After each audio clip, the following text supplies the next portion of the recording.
Once upon a time, two friends joined forces to bring you the best in horror entertainment. Brian from the north, Tim from the south, each bringing their own unique perspective to the horror community.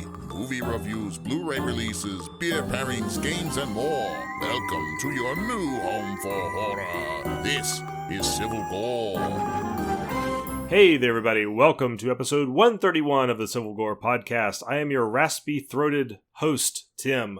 And normally I'm the raspy-throated voice one, and Tim's the dulcet tones. But since he's not today, you're in for a double treat. So there's no escaping me with a dulcety tone Tim. Yeah, so of course I'm Brian. And so we got a fun show today. We have a good, fun movie to talk about, although we can't really talk too much about it because it's pretty new and we want you to discover it yourself. But also it's just the style of movie it is. It's kind of difficult to go into without either just spoiling everything or nothing. So but That's true. We'll do our best to get you a good vibe of it. I think I put down some notes that could help us really describe without giving away too much, though. Yeah, I'm getting a little bit of a sore throat, so this may be a shorter episode. Just see how long my voice will hold out, but we'll try to make it fun for you guys because we got some cool stuff to talk about. First up, of course, is our first chop, so let's get right to it. All right, so Brian, I continued my 40 Years of Terror project after taking last week off. I'm down to only 2 more movies after this week. Oh, no. So that project will be wrapped up, and I'll have to come up with something crazy and new. I have the idea, remember? But it's kind of like a joint project for us. Oh, what is that one again? Remind me again. So I was thinking, since in honor of the upcoming discussion we'll have about the Chainsaw Award winners, I was saying that we should make a really, and it sounds funny saying it aloud since we're a horror movie podcast, but we should really make a major effort to see every horror movie we can that comes out this year, like all the ones from this year, so we could actually do our own Civil Gore Awards. Ooh, yeah, that's. So I think that would be a good project to do, where we just, the only theme really for both of us is just to watch horror movies, and it's one that we could help each other along. Like if I say, oh, by the way, Tim, now this one we need to see, it's on Prime or something, we can really get that done, and then to have our first ever Civil Gore Awards to like either open season 5 or kind of end season 4. I haven't figured it out yet. Yeah, and with as quickly as movies these days are coming out on Vudu or Blu-ray, I think we could cover most of them. I don't get out to the theater as much as I'd like to, but if we make that a project, I could definitely make better effort to get out to the theater, and also we can try to get these purchased digitally and split them up between us. I think we could cover them. Oh yeah, and what I'm going to do is I already started I got to transfer it into the Google Drive, though. I'm going to do a spreadsheet of all the 2020 horror movies that I could find. And, Shudder will help, actually. They're a big deal because big help in that because, they have so many of their exclusives, so that it's kind of like right there for us. So it's kind of pretty, and we get the newsletters, so we'll know when those are coming out. And then of course there's a lot of the major releases, which are much easier. So I think it's not going to be that hard. I mean, sure, maybe not hit every movie, but I'm sure the Chainsaw Awards, when they came up with their awards, did not see every single thing that was available. So we're going to try it by minimum get all the major ones and kind of like second level ones at least. I like that idea. Yeah. That'll encourage me to see more current stuff, so that's good. And we could tie into that thing I've always wanted, the Silver Girl Hall of Fame. We can kind of tie into that. We can induct during the ceremony. We'll have celebrity guests come on, which really just translates to me and Tim doing horrible impersonations. And we'll which we haven't done in a while, I will have to say. We've been fairly, aside from the horrible Willem Dafoe impressions, we've pretty much spared you guys from the worst of our bad impressions. Yeah, I don't know why that is. We need to get... Is it guilty conscience on our part? Yeah. I don't know. Laziness? Whatever. But anyway, let's get back to your project there. I'm sorry I went off on a tangent, but... Oh, no worries. So Mortuary from 1983. I'd never seen this one, and it's a Bill Paxton movie. A very, very young Bill Paxton. And this is it's described as a slasher, but I don't know if I would really put it in that category in terms of the typical slasher you would think of in the early 80s. This one actually has more of a giallo feel to it. Really? It's really interesting. Yeah, you have Greg and Christine. Christine is the daughter of a doctor who was murdered, as we find out in the opening. It's not really a spoiler because it's an opening like 2 minutes of the movie. And she has always been led to believe that this was an accident and not a murder. And then it follows this complete Byzantine, intricate plot that all these early 80s slashers seem to have, with these crazy, weird plot lines. And I won't give anything away because it does have some twists and turns in it.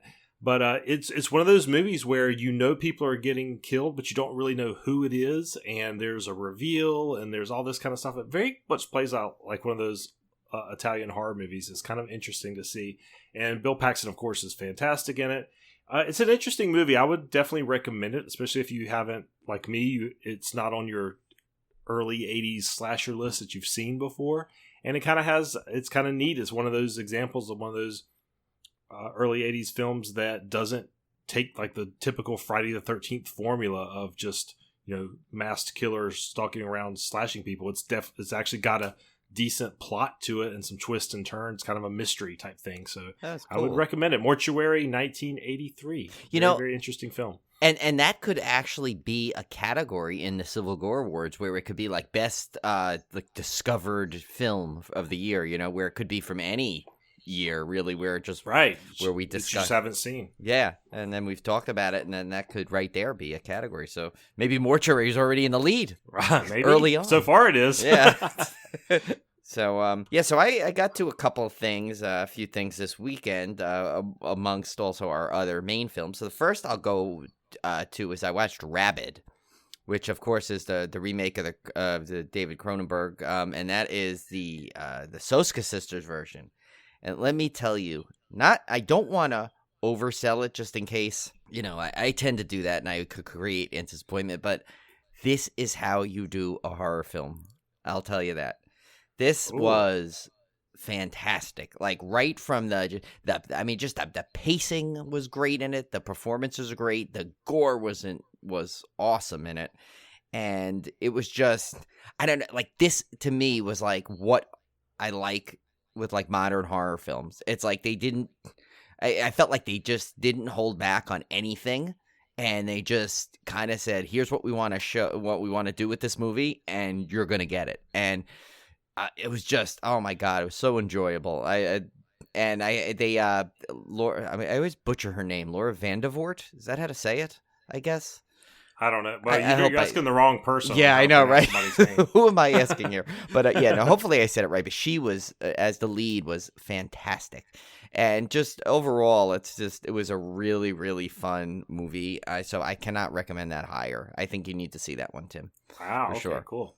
So, then I finally got around to watching Dr. Sleep, which arrived, and I got to see that, and I loved it. Julie and I watched it last night instead of the Oscars, which I could, I don't want to go on a soapbox thing, but we already kind of discussed my Oscar thing.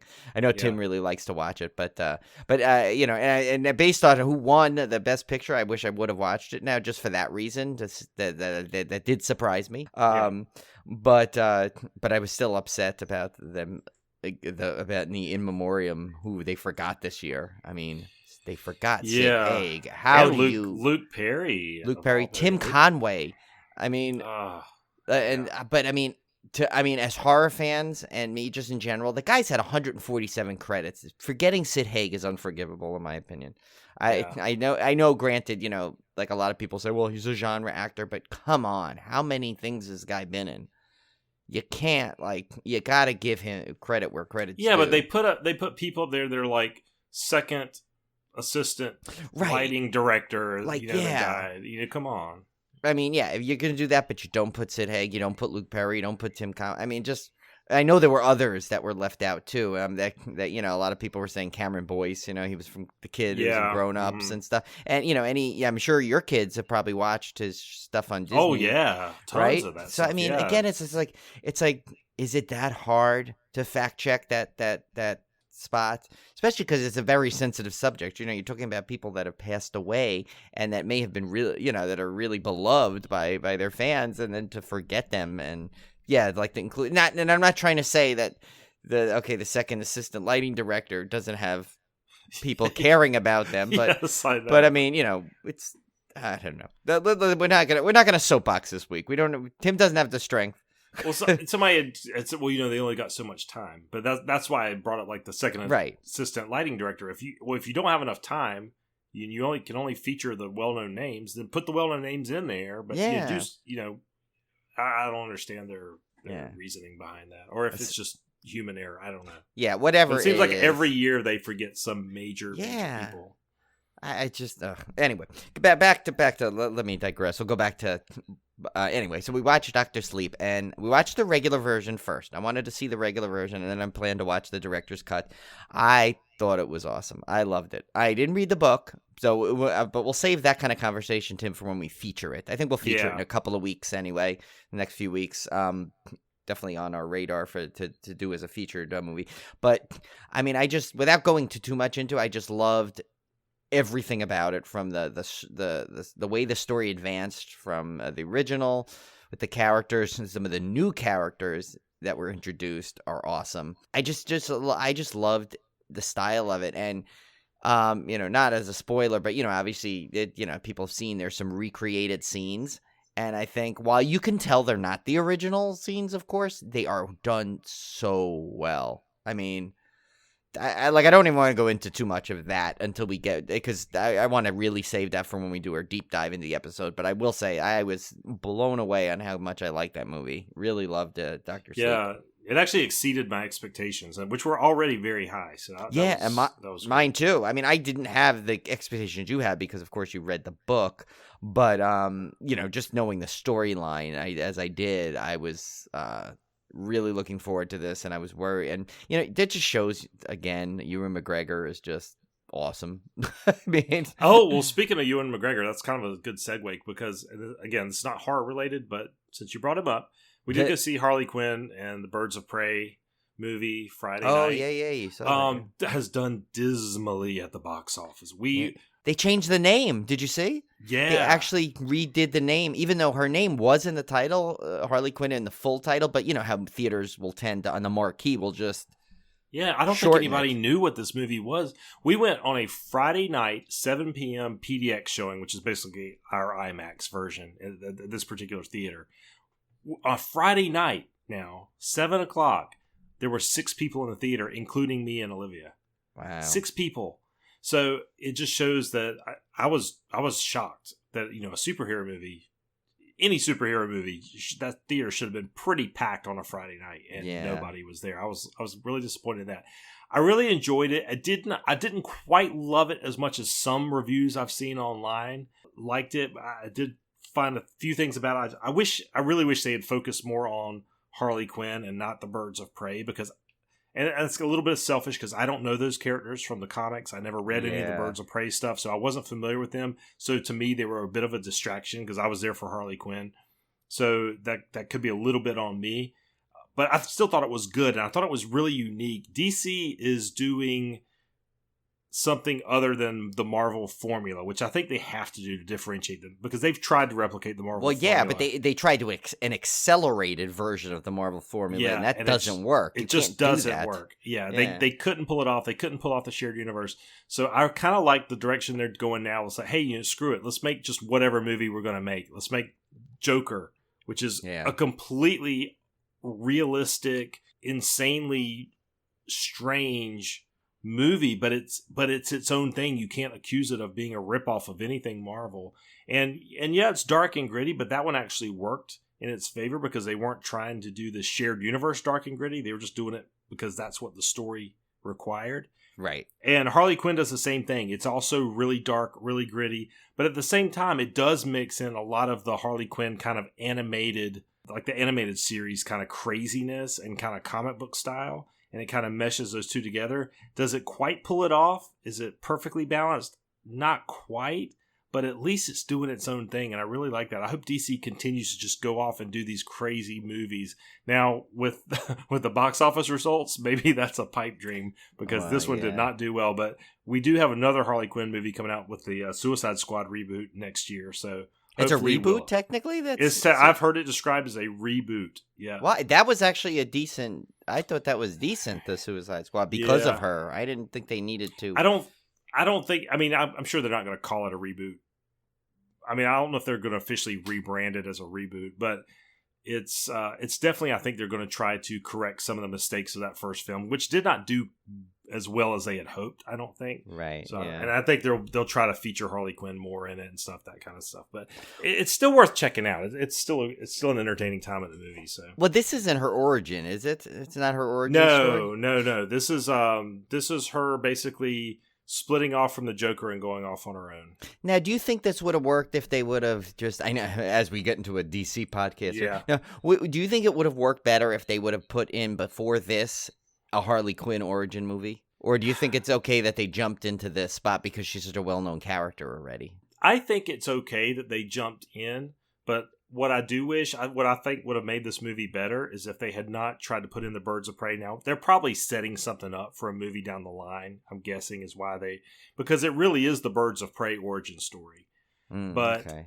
I don't care about the Birds of Prey. I want to see Harley Quinn doing crazy stuff, and this movie gives you some of that, but at the same time, it has to pay enough time towards the Birds of Prey stuff that you kind of detract. I kind of wish it was just Harley Quinn doing her own thing. Yeah, and see, they had what they could have done really is, if you think about it, they could have followed like the kind of the Disney formula where they maybe done like almost like a TV series of some of the other Birds of Prey characters, whether it be an animated version of it or something to get people familiar with first. Because doesn't DC have their own? They have their own network thing, right? I know the Swamp Thing was on it, didn't do well, but I mean, if they just seem to like just be a little off with everything they're trying, though. Yeah, there actually was a Birds of Prey series back in the early 2000s. An old one. And wasn't it different? Was it the same characters? I actually have that complete series on DVD. I never watched it, so I don't know. I'm sure it is some of the same characters, at least. Yeah, because I remember I thought it was like a Batwoman or something in it, but I don't know. I'm not sure. That was a roundabout way of saying Ewan McGregor is completely insane in Birds of Prey. He plays the most crazy character, villain actually in this one, and it was so weird to see him in Doctor Sleep and then immediately see him in this, and it's like two completely different characters. It just showed his range. He's such a great actor and how good he was. Yeah. And I actually enjoyed the movie more because I had seen Doctor Sleep, because it was him being it's so the gift that keeps awesome. on giving. I know. I was like, this is so awesome because I just saw him playing this other role. It made me appreciate his performance even more, I guess is what I'm saying. So, yeah. I think we need to bump up Doctor Sleep maybe to a little sooner than anticipated. I have to look at the scheduling that I had put down there, the tentative schedule, but because I'm really excited to talk about it, so I think we need to do that sooner or later, and we might just have to put a spoiler warning on that one because there's no way to talk about that movie without going into some of the details because it would do it an injustice because some of the details are really what stands this movie out, I think. So we gotta do a big disclaimer on that one that this will be a spoiler heavy. We've been pretty good not doing any spoiler movies this season, so I think it's time to do a spoilery one. I think so. I agree. One of the final things I watched, I guess, to talk about, although I did watch one of the things that you discussed. We'll get to that in a little bit. But so I watched the first 2 episodes of Lock and Key, which I was very excited about, and I really like it. It's funny that I tell you that the kid that plays, the main little kid that's was also Georgie, and he was in the project. He seems to be like getting a little niche there in our community here in horror, sci-fi, and fantasy adventure kind of thing. But I mean, I've heard some criticisms about Lock and Key, but I think, since I did not read the comics, I didn't know really much about it going into it other than, that Joe Hill created it. So far I'm loving it. I really like it. It's like not it's a little different than what I thought. I think the cast they got is really good, and it just seems to be really fun. And I totally dug the Tom Savini cameo, which was kind of cool. Yeah, I think some people expect it to be maybe more horror-y since Joe Hill was involved. But reading the comic, I knew it's really more of a dark fantasy. I don't know a whole lot about the comic. Like I said, I've only read the first volume of the whole, and there's a big set of these things, so I don't know the whole story by any means. But I did get enough to know that the translation to screen is really good. Like the well and the house and all that stuff looks like it's ripped straight out of the comics. I was really impressed with the visuals, and how well they adapted that. It really does look just like the comics I envisioned. And but I would say it's more dark fantasy than horror. Definitely, definitely. I mean, the echo in the well is definitely on the creepy side, but I don't think, I haven't got anything like, and I guess, maybe that whole mirror thing with the fractal mirror kind of sequence thing. That was kind of that part creepy. is kind of horror-y, but I just still don't think, it hasn't gotten to the point of where it's almost like it's, I guess, horror adjacent it is, and there's actually some more like comedic things with the horror, kind of like they're doing that Savini Club, that kind of. So, but it's definitely a fun show. I think it's definitely really. So far, I'm having a ball watching. I would have watched more. It's just I was trying to do so many other things this weekend to watch some stuff. So I've only got to watch 2 of those, but I can see that being like I'll just sit down and knock a few off right off the bat, and some more. And I think there's only 10 episodes, so it shouldn't be. I'm definitely looking forward to the rest of it. Yeah, for sure. All right, so let's get to the Fangoria Chainsaw winners. We got the list of winners, which of course coincides with the Oscar announcements. Did you watch the video of it where with the Shockwaves podcast that did like a little live show?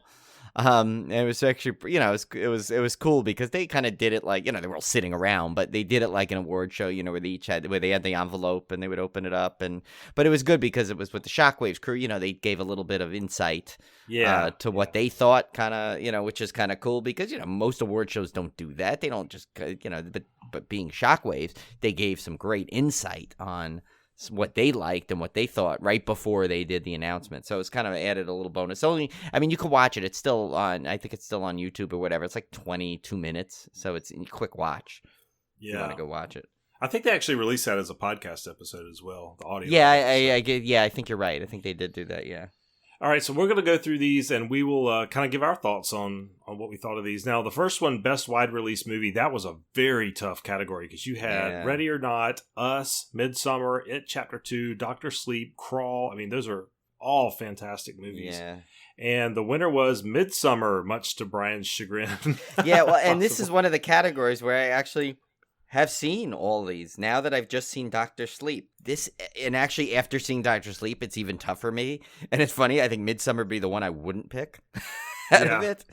But I don't know. It's tough. I mean, I think if I had to, if I really had to say, okay, you need to pick, it would probably come down to Doctor Sleep and Us, I think, for best. And I don't know. It'd be a tough one to do. I mean, it's like Midsummer's Fangoria Chainsaw Awards seem to become like the Ari Aster show now. I mean, so it's like pretty much you could probably put anything in there and he seems to get the the nods on it. Not trying to criticize the movie. I'm just saying it seems like. Yeah, well, you can tell they definitely tends to, whoever's voting on these tend to the more artistic highbrow type horror versus the mainstream, because you'll see this when you start seeing these awards, how much they tend to skew towards that direction. I mean, I can't argue with Midsummer. I absolutely loved Midsummer. It's hard to go against Doctor Sleep though. But and Us, think about it, Us too. It was so early in the year, so Ready or Not, we both loved. I mean, that was just a tough category. Yeah, I mean, It Chapter 2, as much as I liked it, I know a lot of people didn't, so I really didn't expect that to come close to winning, just because I know there was a lot of people had issues with it. So, I mean, and I mean, out of these, it'd probably be my, actually, it probably was right up above, like Midsummer would be my least favorite out of it, then It Chapter 2 would be right there, but then the other 3 would be right around there. I don't know. I think right now it's tough because I think I'm leaning towards would pick Doctor Sleep, but then again, I just saw it last night, so I don't know. That was one of definitely the tougher categories. Best limited release movie, we had Bliss, Daniel Isn't Real, In Fabric, The Lighthouse, Nightmare Cinema, and Satanic Panic. Well, I had only seen the winner, which was The Lighthouse, so I guess I would agree with that. I saw the only other one I saw is Bliss, but I mean, how could you not give it to Tim Zlow and friends, Yeah. I mean, Lighthouse was amazing. I love the more every time I think about the movie, I like it more. So it really just one of those that stuck with me. So so that's definitely a great choice. Best streaming premiere movie, we had Eli in the Tall Grass, Little Monsters, The Night Shifter, The Perfection, and Velvet Buzzsaw. The winner was The Perfection. And I'll have to say, I really enjoyed The Perfection. I did too. Movie. Yeah, and we didn't make it a major. We didn't do a episode on it, right? We just discussed it, I think, in a first chop. But maybe that's something we go revisit at some point, because it really was a well done. Crazy movie. Really crazy movie. Yeah, really crazy. But also had a lot of good, had a very I don't know, almost a little a kind of reminding. Well, I better not say what it reminds me of, just in case that some people haven't seen it yet. I don't want to spoil it. So, but yeah, it definitely a well deserved title, I think, to win. Best foreign movie, we had Hagazusa, Knife and Heart, Kokodi Kokoda, which is our favorite title. Yeah, and actually, did you see Ryan Turek actually was only the one person in the Shockwaves group there to have seen that, and when he described it, it actually makes me really want to see it now, so it seems really cool. So I need to hunt that one down. Luz, or Luz, I guess Luz. One Cut of the Dead, and your favorite, Brian, yes. Tigers Are Not Afraid, which that's definitely a well-deserved. Not having seen all of these, I did see Hagazusa. But Tigers Are Not Afraid, definitely a worthy winner in that category. I still don't understand how Issa Lopez is not in the directing category in here, especially when she was in the magazine as the best director, but then when it actually came to voting, she was no longer there. I still not gotten an answer on that. Yeah. Not sure why. I thought she was way deserving of the best director nomination there, but I don't know what happened. This next category, I have no clue. Best first feature, we have Braid, Darlin, Girl on the Third Floor, The Hole in the Ground, or The Wind, which I really did want to see, but I did not get a chance to see. And the winner was Travis Stevens for Girl on the Third Floor. So I heard all these are good. They probably are. I'm sure they are. Yeah. But I'll definitely have to check these out. I would like to, you're talking about seeing, the 2020 movies. I would like to go back and see the ones that won awards or even were nominated. That I have not seen on this list. Yeah, I actually have in our shared drive. I actually have a list of all these. So if you need to go pull it up to look at it. Okay. Best series: Are You Afraid of the Dark, Castle Rock, Creepshow, Into the Dark, Marianne, and Stranger Things. No surprise there that Stranger Things won. I think that was the popular favorite. Although I like I said, Marianne is amazing, and Creepshow we love too. So and Into the Dark is. This one was this literally could have been any of these shows, and it would have been okay. I think Stranger Things has the benefit of having 4 seasons and the popularity, oomph to it. Everyone's heard of Stranger Things, whether you've watched it or not. So you don't go walking down the street and someone says, "Oh, I've heard this Marianne is pretty good." Exactly. Not have Marianne figures in Target. No, and there's no Marianne cosplay yet. Yeah, as far as I know. Best actor, we have Winston Duke for Us, Leif Edlund Johansson in Kokodi Kokoda, Ewan McGregor in Dr. Sleep, Daniel D. Oliveira in The Night Shifter, and Robert Pattinson in The Lighthouse. And that went to Tim Robert Slow Pattinson. himself. Tim Slow, Robert Pattinson. Yes, congratulations, Tim Slow. Best actress, I'm good with that. He was really good.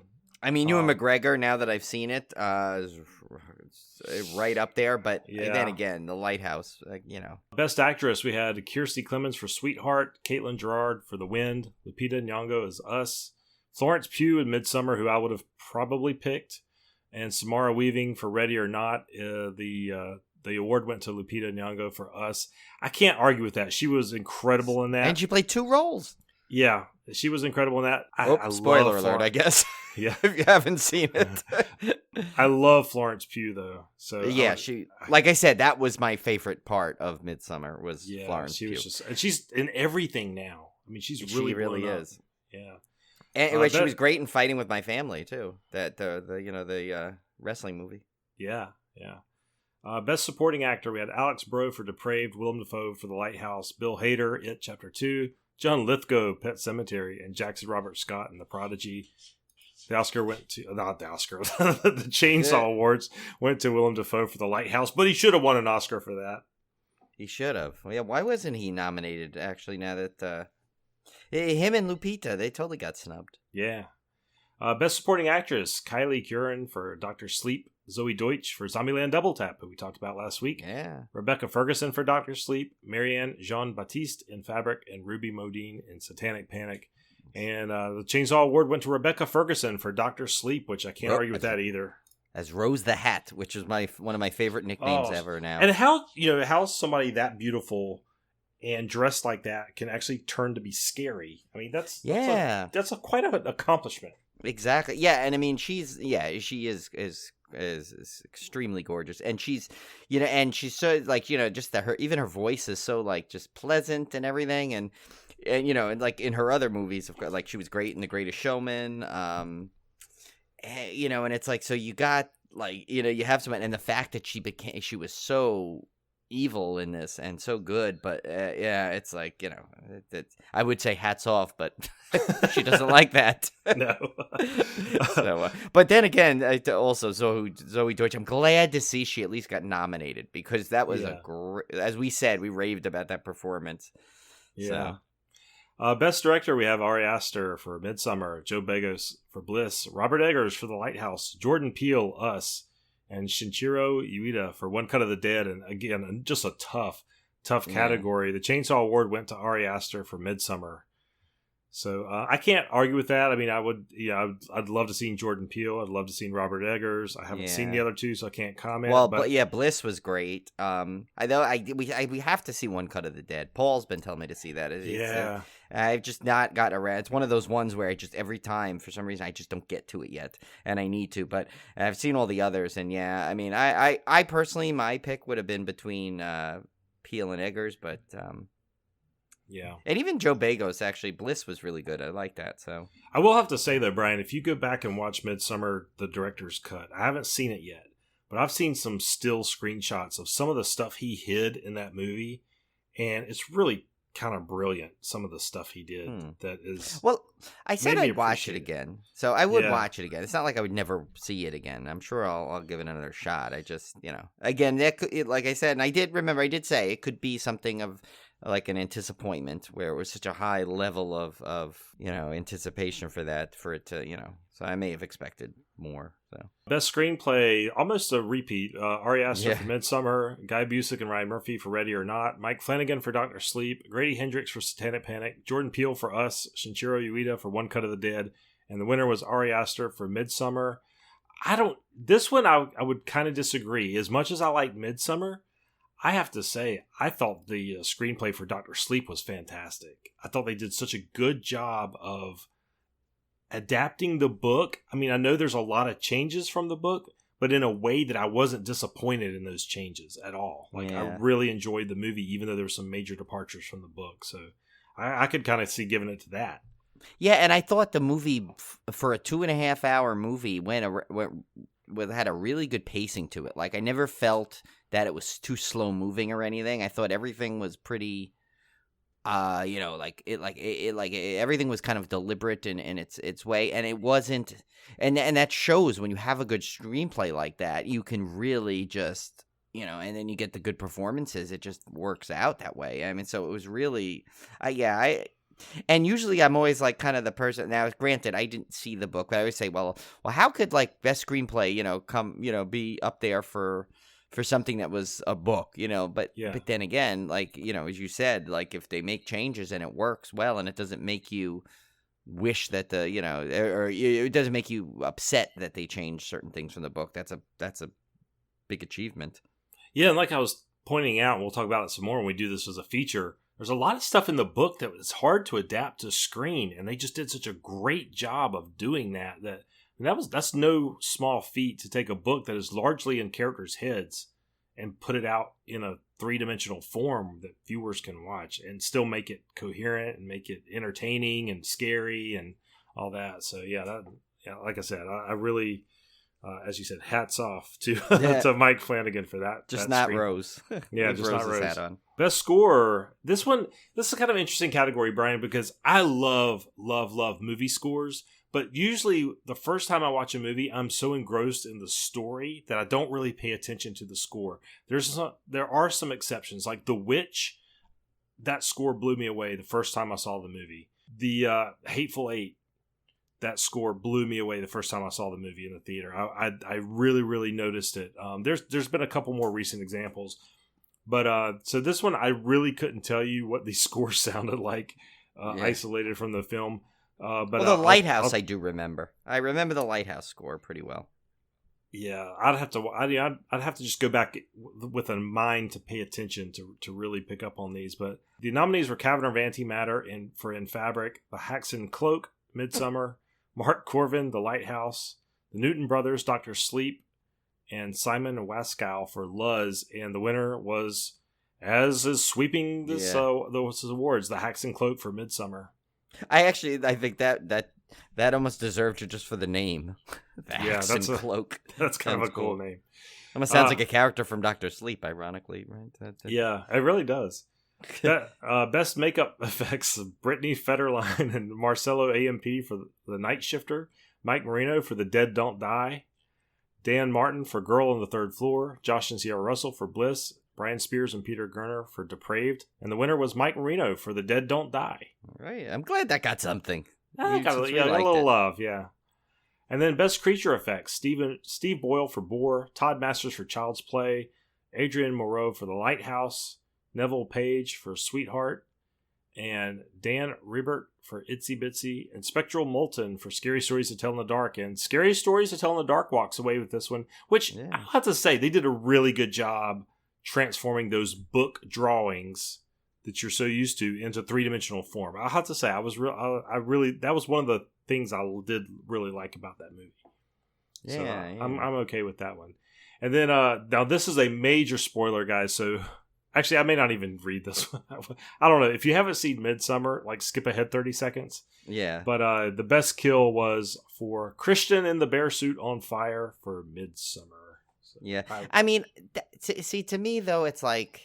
And I think they kind of touched on this in that they said it was such an obvious, you kind of saw it coming kind of a thing because of the similarities to the Wicker Man, and actually they picked it, but they were also kind of thinking I would have. I mean, I don't know. It's like I get there's a lot of there, good kills, but look at all the some of the ones in Us. Yeah. I mean. What was the other one? Oh, there was some great ones in I thought in Ready or Not. I mean, I don't know why and even Dr. Sleep had a couple, but I don't know why that one it got that one. And Zombieland even had some great ones. In fact, you know what? Here's a dark horse one because it was such a funny little thing from the plot, but in Zombieland, Double Tap with the Tower of Pisa kill, I thought was one of the funniest things I've ever seen. I thought that was awesome. Why didn't that get it? But so I don't know. Yeah, it's a weird one. I don't know. There's a weird category because they don't hone it in. It's just a write-in one, and I don't know. I think that's if you want to go most memorable, maybe that's in that. I get it, but I don't know if that was best. Yeah, I don't know. So yeah, I would have to kind of argue with that one as much as I like the movie. That one's, I think I could think of some more that were maybe more visually entertaining. Yeah, and actually Bliss had some cool ones too. So, all right, so that was the Chainsaw Awards, and getting back to it, we had a little binge watching excursion I went on this weekend. Brian, I had heard about this documentary series for a while, and I'd seen them run across them on Prime. I finally decided to just watch some of them. I'd heard about them on some podcasts as well. The studio is Small Town Monsters, and they have been putting out documentaries for a while now, since at least the mid-2000s or the 2010s, of different cryptids. Primarily, Bigfoot-type monsters like the Fawk Monster from Boggy Creek, and the Missouri Momo monster. That's the one I watched, by the way. Yeah, the Mothman. They have a bunch of these documentaries. A lot of them are out on Prime. If you want to see some of them, just look up Small Town Monsters, and it'll bring up a whole list of the ones that are available on Prime. Yeah, like that other one about the skies one, something from the skies. Yeah, right? It's like all winged cryptids and stuff. And these are really, really entertaining. I just started binge watching these this weekend just for something fun to do, and it kind of brought me back to the old days of when I used to watch In Search Of, and I remember that one. Unsolved Mysteries would occasionally have one on there, and I just absolutely loved until we kind of back to my childhood days of watching everything I could on cryptids. And they have, it's the typical documentary style of these type of movies. They interview people in the town, eyewitnesses. They go to some of these locations and talk about them. But it's just a good, if you like cryptid stuff, just something fun to watch. And there's so many of these documentaries out there now on Prime that they've put out there that I would highly recommend going and checking some of them out. They're fairly short. Most of them are around an hour and a half tops. So if you're into cryptids and you kind of like that kind of thing, it's kind of a fun series to check out. Now, did you see the Momo one yet? I have not seen the Momo one yet. I watched the Boggy Creek, and I watched I watched 2 Boggy Creeks. I think there was 2 that were very similar. Yeah, so the Momo one is, from what I understand, that's the one I picked to watch once I saw you starting to watch these. Now, from what I read, the Momo one is done differently than all the others, where it's pictured like the documentary, but then it's almost like the documentary is like almost a Joe Bob version of a documentary. So it's they kind of claim that they find this movie that was based off it. So they have this cheesy movies that was supposedly from, and I'm putting in quotes, you can't see this, 1975, because it's obviously not. Yeah. Because there's a guy wearing Ray-Bans in there, and those were not invented back then. But yeah, it's intentionally done horribly. But that, I'll tell you, that thing's a piece of work. It's hilarious. Like some of the sequences where they go to the supposedly lost film of it. Yeah. So the documentary portions are actually really interesting, but the film is like the acting is so horribly. They say it's intentional, but I think even intentionally bad, it's not even bad. But we actually should have that group on though, because they did such a great series of those. We should get see if we can reach out to them, have them come on the show, the production company. Yeah, they liked your tweet today. Yeah, and that. I'll have to admit, I'm really skeptical when it comes to cryptid stuff. Like, I'm skeptical about Bigfoot, Loch Ness Monster, all that. But I love it. I've always loved it since I was a little kid. And I listen to podcasts about cryptids. I mean, I love all that stuff. So it doesn't matter that I'm not really a believer and definitely fall more on the skeptical side. I still eat this stuff up. Absolutely love it. I think it's so entertaining. And I want to believe. I'm like Fox Mulder. I really want to believe. But we'll see. Yeah, I would love to have those guys on. That would be really, really cool. Yeah, we'll have to do research how to get in contact with them. I think their website might have a contact info. We'll look that up. And then, Brian, finally, your In Search of Darkness arrived. What a fantastic documentary. Yeah, so it was. We basically got I got our digital a few months ago, came through, but the discs were actually each hand printed, and I got to tell you, this does not look like something that was like, those custom print jobs you'll get, like, where it looks like it's like kind of like a cheap overlay on the disc. Yeah. Or there's nothing on the disc but literally the name. No, but this thing looks like it was made like a full release of the edition, like if you'd go order it off of Amazon. And of course you had to order it on the 31st off of the official website. And so, but I'm very excited because I haven't got to watch it yet, because obviously you got to carve out 4.5 hours. I mean, we've seen it already, but I want to watch the disc because it's basically see our name in the credits, which is kind of exciting. But so this just didn't come with just the disc. It came with the disc with it came with a little pin. Came with a little like a little index card, like no, bigger than an index, like a little mini lobby card kind of thing. But then it came with the poster of that awesome artwork we love. Yeah, that's a great art. So I am totally framing that poster, and we're gonna. And I can't wait for David's our buddy David there. His next documentary, he's working on the 80s sci-fi doc, which is if you follow that on Twitter too, you can see all that he's researching for that. And there was a little discussion on heart beeps today that kind of you remember that movie? Yeah. Kind of took a mind of its own, which was great because I loved that movie. Seeing that in theaters many years ago. But like I said, if I don't know how you can get this documentary anymore. I mean, I assume it'll somehow be available, but. Dave, you can anyway see this thing. This is by far one of the best documentaries you'll ever see especially on horror, but just in general. the comprehensiveness of it is just so much astounding. fun too. So many icons are in this documentary. It's just so much fun to watch them. You never know who's going to show up in these interviews. Right, and that's one of the most fun part, like when you first watch it. Yeah.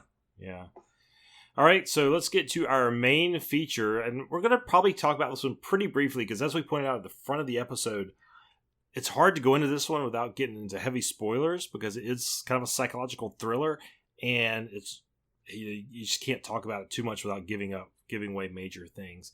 And it's also one of those movies, like we said, just came out on Hulu. It's part of their Into the Dark series. So we kind of want to give you guys a chance to watch it first before we go spoiling things.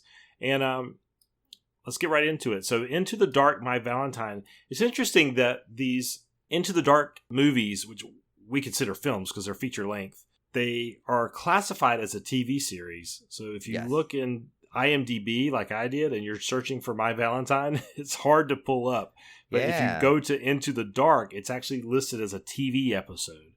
Yes. So, and that's the same way with all these Into the Dark films. So don't make my same mistake and be beating your head like, why can't I find this movie? These are actually considered television episodes of the Into the Dark Hulu series, which is kind of interesting. So just think of them as feature-length anthology segments, basically. Yeah. Of course, directed by Maggie Levin, who we had on the show a few weeks ago, who was just absolutely wonderful. Starring Britt Barron as Valentine, Anna Laurie as Treasure, Benedict Samuel as Royal. Benedict Samuel was best known, to me anyway, as playing Jervis Tetch in Gotham TV series. He played the Mad Hatter. Oh, yeah. I knew he looked familiar. Yeah, he was just fantastic in that role. I've always been a fan of Mad Hatter. I like weird Batman villains that aren't like the mainstream ones, and he was a great one. Anna Akana as Julie, Sachin Bhatt as Eddie. I'm sorry if I'm butchering these names, Maggie. You were going to say Sacha Baron Cohen, didn't you? I almost did. Sean J. Brown as Nick, Tiffany Smith as Rosa, and Alan Chow as Trevor. A pop singer's songs and artistic identity have been stolen by her ex-boyfriend manager and shamelessly pasted onto his new girlfriend/protege. Locked together in a small concert venue after hours, the three of them confront the emotional abuses of the past until things turn violent. So what'd you think of My Valentine, Brian? So I was actually really excited to see this, of course, especially because we had Maggie on, and so I watched, we watched a bunch of her other stuff in preparation for the interview, and she had this really interesting signature style that I think we both liked. And so I was hoping that, to see that translated into a feature-length film, and much to my to pleasure, it was. And it definitely had her style through and through. And now, granted, remember, she had to kind of keep it like, I know she wrote it, directed it, but I don't know. We didn't really get into this. I mean, we planned to have her on again because we had so much fun talking to her. So I may want to ask this question now that we've seen this movie is, what kind of parameters did Blumhouse and Hulu give to do this? Because it seems like if you look at some of the other Into the Dark movies, there's definitely this true anthology feel. Like they all do feel like segments out of a bigger piece of something. Mm-hmm. But yet the good thing is that she managed to, take, based on some of the topics that were addressed in this movie, she still kept her signature style, so I'm wondering how, I would love to now find out like if that was challenging, like did she have trouble keeping her style, and if she had any kind of parameter. But either way, whatever she had to do, I thought it worked really well. I actually really enjoyed watching this movie because there was just, it was obviously there was a not to go into too many spoilers. I mean, it's kind of in the description. It's definitely this kind of the boyfriend is this horrible kind of abusive guy that's basically he basically uses, I guess, I'm trying to avoid just outright spoiling, but he basically uses these women at some level to kind of for their, it kind of uses them to get their fame, and he can, I guess, advance from that. But there's that whole, abusive relationship topic in there. Yeah, and he uses every trick in the book. I mean, he uses gaslighting and all kinds of control mechanisms that you hear about in real abusive relationships. And it's kind of fascinating, all the things. I mean, he's like a combo of every abusive relationship trope you can think of. He's a really, really horrible person. Yeah, and and she, and I think so. It's a topic that obviously has been addressed in many movies. But like in this style, she did it so well. I thought to just kind of like the way you found out about it was done, through flashbacks through the current time, and you really got a sense of how bad of a guy he was, and it's like, and it's funny to see, and what was great is you kind of got this duality of, you saw someone who went through it, that experienced it and was traumatized by it, and at the same time you're seeing someone that is just so oblivious and doesn't realize it, but you see her discovery of it. Yes, throughout the course of the movie, and all again, like I don't want to, like, I know I keep saying this, but it's important to me because this is what I loved about her stuff is, and she all through her same signature style of that like ravey, a lot of colors, there were a lot of cool funny effects with like words, like whenever they hit a playlist on the iPod, like it would kind of show up on the little part of the screen, just very like visual, like in your face colors kind of thing going on. And so I thought that was a great balance she did by keeping her signature style while still addressing these topics. And there was, of course, like there was some, there was that humor that goes with any kind of like celebrity where they had the group of super fans that were like, that was a total, that was done great because you totally, they were totally making fun of those kind of people that are just so blindly obsessed with someone that they see no faults, nothing, even if it's flat out right in front of their eyes, they don't see it. And so, I know, just overall, I think she did a fantastic job. And granted, it's like, I know we just had her on and you could say, oh, well, we do. But no, I liked her style from what I saw of her work. So I'm glad I got more of it in a feature length. I'm always a big fan of like weird lighting and colored lighting, and she used a lot of that in this movie. Like there's a lot of weird. Yeah.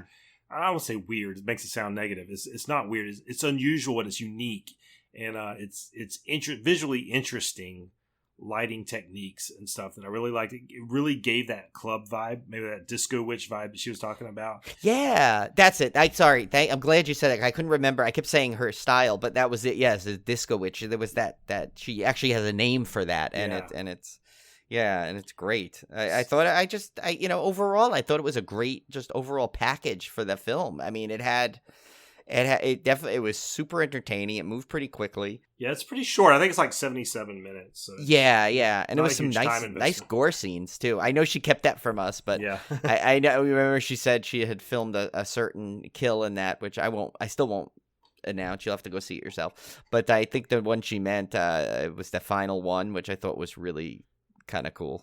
Yeah, and the music, she said there's some fantastic original songs in this, and she was not kidding. Those are some actually really good. I mean, these movies, whenever you see some movie based around music and pop stars and stuff, a lot of times the music is just awful. I mean, sometimes it's just like you could tell it was like slapped together. It doesn't seem realistic to what would actually be trendy or something. Like this one, I thought those songs were good enough that you could envision like her being a major star because of those songs, kind of thing. Yeah, they're actually releasing the soundtrack to it this week. Oh, cool. I don't know where it's going to be available. I was meant to research that before the show. I just saw that Maggie actually had tweeted that the soundtrack, I think, is available either. By the time you're listening to this, it's already out. But in our time right now, I think it's tomorrow. So Tuesday, I believe, it is releasing. Yeah. And I guess we can probably go into a little bit of the performances, which I thought were awesome. I mean, I thought Britt Baron, who you may be familiar with, she was in Glow, which I always thought she was really a highlight of Glow. She played the first wrestler, but then she was the guy's daughter, and she was, I thought, really, really good. And she had that. I think she had a lot to carry. I think in the film, she had a lot of weight to carry on this. And I thought she did a great job. And of course, what was the guy that you said? Benedict Samuel. Yeah. Yes, he was fantastic too. I mean, he was. Boy, was he not a fun person to? He plays a good villain. I mean, but he was like he did his role. I mean, you despise him. Mm-hmm. You know, he's like everything you don't like, and Yeah. it was.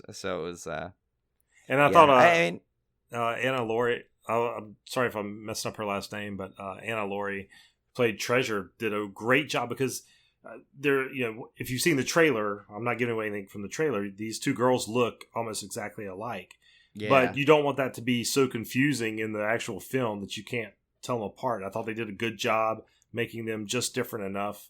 She did a really good performance, and to differentiate those two girls, so that was cool too. Yeah, and at some level, she had the task of trying to be like this almost what's the word, like cartoonish character, and then have to really become a real person. Yeah, it was a tricky role. It was a tricky role because there was a lot of change from beginning to end. There was a lot of again, I'm dancing around spoilers. Yeah, it's hard. I apologize to everyone if we sound like we're not really being coherent, but we're really trying not to spoil the movie, but we want to kind of get its good points across. Yeah, but suffice it to say, she had a difficult portrayal to pull off, and I thought she did a wonderful job. Yeah, and I'll tell you though, I can't wait to see more of Maggie stuff, because I definitely like if this is what Disco Witch is, like, sign me up. I like the Disco Witch style. Yeah. All right, so we promised we wouldn't talk too much about the movie, but also my throat is starting to go out. So let's get to our beer pairing, Brian. Oh no, Tim's low is fading. I'm fading fast, so we have to. Maybe a spot of beer will do me good. Yes, have a spot of beer. It'll do us all good. So what do we have on tap this week? As I took a sip, I almost forgot I had to give the beer pairing here. So what I have here is called Bitter Valentine. It's by Aleworks Brewing Company in Williamsburg, Virginia, home to one of Tim and my favorite amusement parks. Yep. This is actually pretty strong ABV here. It's a 8.30. Mm-hmm. And here's the description. It says, a poured glass of Bitter Valentine is full of intentions and optimistic expectations. An empty glass of Bitter Valentine is getting dumped on February 13th, left to wonder if you will ever love again. Ooh. Not especially challenging, as the name implies, the flavor is exceptionally balanced and smooth, with notes of citrus and pine from the Pacific Northwest hops. Sounds good. So, yeah. Oh, I like it. All right, well, let's get to our triple threat. Last week gave you kind of an easy one, I think. And Cody got it. Cody got it. Yeah, good job, Cody. We were looking for a fictional character, and the answer was Karen Nelson. We would have accepted Karen Strode, too, if you said that. Of course. Laurie Strode's daughter. Clue number 1, my mother is perhaps one of the most famous final girls in horror history. Of course, because her mom is Laurie Strode. I would call her the final girl. Yes. Yes. Well, I didn't want to say the, because I wanted that would give it away too much. Yeah, that'd be a no-brainer then. Clue number 2, while I entered the franchise I'm a part of late in the game, I'm now a major character. Of course, she was introduced in the 2018 version of Halloween and is scheduled to be in 2020's Halloween Kills and 2021 Halloween Ends. And man, the early previews for Halloween Kills are just phenomenal. I cannot. Yeah, I've heard nothing negative. Yeah, and really no details, just very vague things like a major character returns. That's how they'll say it. And then they've been a lot of things they've been hyping up is the Michael Myers apparently is just nuts in this with the violence. Completely brutal, which sounds awesome. Yeah, which is what we want.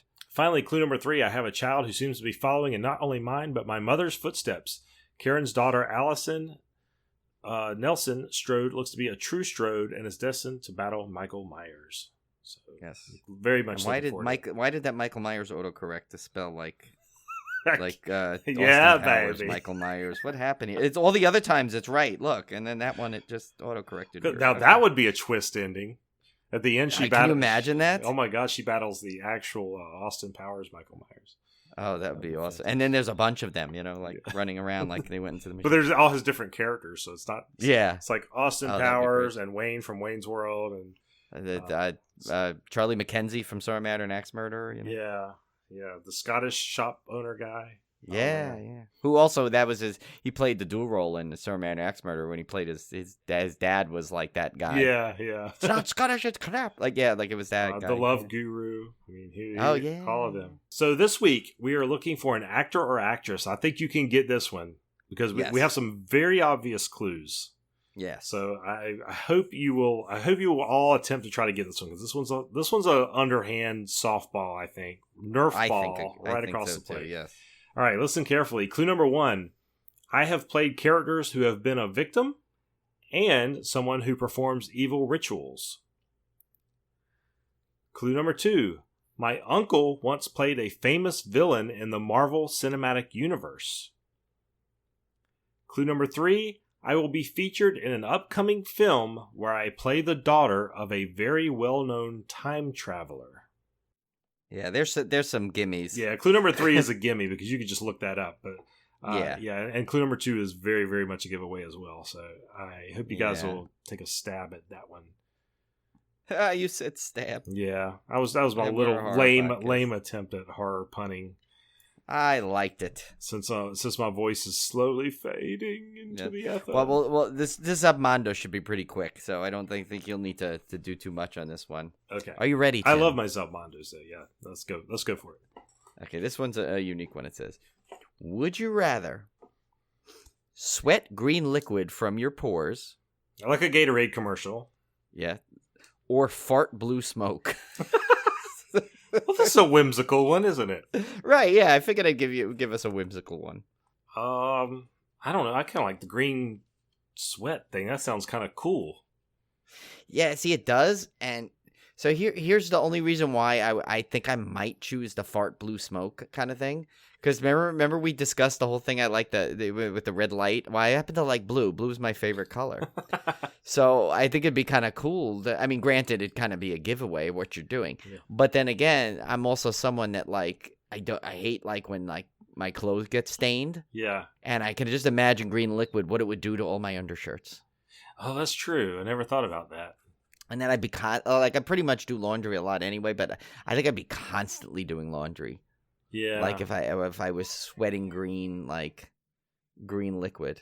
I run 3 times a week at least, so I'm always constantly doing. Oh my laundry. God, you'd be like a green sewer. Yeah, spread. You'd be like the Secret of the Ooze. I would just have to buy green running shirts and green shorts, I guess. Yeah, that's true. I guess you could do or just paint yourself green, and you can be like that perpetual green screen guy, and like you just switch careers, and you'd be all the way. But so I'll give you, of course, the little facts that come with this, which is nice. It says the first advertisement ever to mention body odor was for the deodorant Odorono. That's a great name. Right?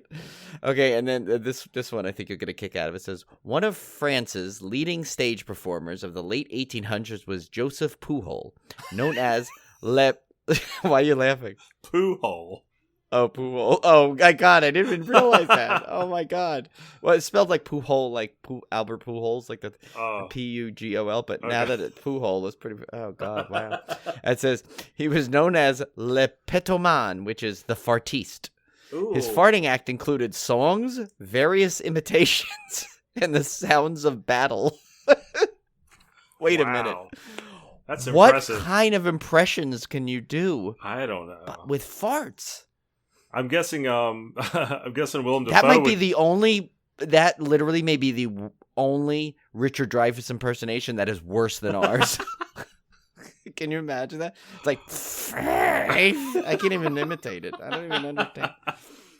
I don't even know how that's possible, but okay. Yeah, I mean, But I love that the sounds of battle. That seems pretty easy because it's like. See, if I had a time machine and people were going, there'd be people. I'm going to go see the Gettysburg Address, or I'm going to go see the day Lincoln or Kennedy was shot. I would be going back in time to go see these weird vaudeville shows they have. Yeah, like Tim and I would be totally like front row seats to Mr. Pujol and his. I mean, back then they had like fartiste. Freaking there was like this arena that they filled with water, and they would have full-scale naval battles, and they would have elephants. And I mean, there were some crazy shows back then. Crazy stuff back in the 1800s and early 1900s. I would totally be going to see all of this. Yeah, well, this guy's probably. I mean, this would be a great show. I mean, it's probably be such a gas, Yeah, of course, yeah. Oh, that was bad. All right. Well, my voice is fading. Hopefully, I'll be back in tip-top shape next week. But do we know what we're doing next week, Brian? You know what? I'm going to look at the Civil War schedule. Do I have it? So we've been doing pretty good about giving you guys a preview of next week. Yes, I do have it because I figured in honor of President's Day we would do Abraham Lincoln Vampire Hunter. Oh, I haven't seen that one in a long Kind of time. go back to an older movie that I've always Wow. wanted to see that I've never saw. I think it'll be kind of fun and zany. Yeah, I haven't seen that one in a while, and I don't remember much about it, so it'll be kind of new to me as well. Yeah, and actually, if you look at our schedule, we actually have the next bunch of movies kind of slated there. So we'll have to sneak Dr. Sleep in right away. Well, we have a couple of choices for that week in March, which we're still keeping as a surprise at this point. Yeah.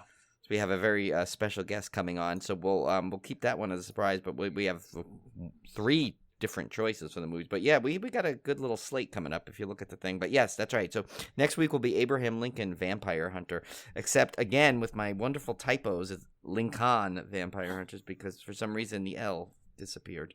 Okay, there we go. Now it's corrected because I can't stand typos. So. Yeah. So there you have to watch that, but also watch support our buddy Maggie, Levin, and go watch Into the Dark, My Valentine on Hulu. Yes, absolutely. And definitely watch Dr. Sleep because that one is coming. So, and that will be a spoiler episode. Yes, we were going to spoil that, and I think I'm definitely going to make sure we watch the director's cut at that point, so we can actually have a description between the two, and we'll have Tim. There's actually one thing I'm saving. I don't want to ask you about it until we do it then, because Cone basically just told me, he said there's some major plot point, which kind of hinted. You said something was changed, but he said there's a major twist and plot point from the book that is not anywhere in the movie. So I'm interested to see when we discuss that movie what that'll be too. Yeah, so I'm sure you'll be able to I know exactly what he's so. talking about too. Okay, cool. Yeah. All right, guys. So as usual, feel free to hit us up on Gmail, civilgorepodcast@gmail.com, Twitter @civilgorepod. Our Facebook page is Civil Gore Podcast, I believe, or Civil Gore. I think it's Civil Gore Podcast. And, just good. Just Instagram. Reviews. Yeah. And we need reviews. We're still stuck on those reviews. Yeah, throw us an iTunes review bone if you get a chance. I know it's a pain in the butt to try to review on iTunes, but it does definitely help us out and lets us get more out there and more exposed to the public. And we'd really appreciate it. And we love interacting with you guys. We have some constant letter writers that are constantly either Facebook messaging us or emailing us, and we're happy to answer any questions or discuss anything you want. And if there's something you want to see on the show, a movie you want us to cover, definitely let us know. We'll be happy to do it. Yeah, so please feel free to send stuff in. And yes, I know, Cody, we still have your wish to do Velocipaster as a commentary, which I've heard was actually pretty entertaining, so I will definitely. Yeah, so I'm very we're actually looking forward to doing that. But yes, we owe you, Cody. We're gonna do that one. Don't worry. All right, guys. So before my voice gives out anymore, take care. Have a very wonderful, bloody Valentine's Day, and we'll see you back here next week. See you later.